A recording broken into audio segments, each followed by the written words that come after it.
Hi guys, let's get ready with me for lunch date. So for this I'm wearing beach dress and white belly which I have purchased from Mintra.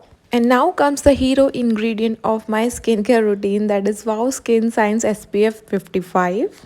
It has the goodness of raspberry extract, avocado oil, carrot seed extract and vitamin E.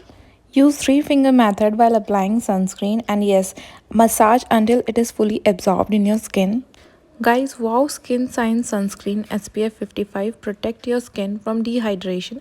It diminishes wrinkles and brown spot. It reduces the risk of cancer, and yes, it prevents discoloration. It reduces inflammation, and it is a lightweight formula. It prevents signs of aging. And guys, there is one big myth about sunscreen, that you don't need to wear sunscreen on a cloudy day. No, it's a big myth. And guys, reason why you should wear SPF all year.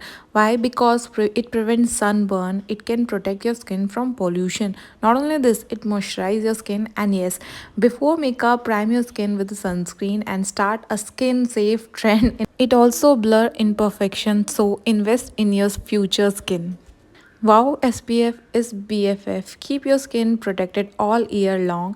Wear SPF year round. Good skin, good mood, good day. Wear sunscreen 365 days a year, rain or shine, indoors or out. Be wow naturally. For purchase, check description. And here are some pics from my lunch date. Bye bye. Take care and subscribe to my channel.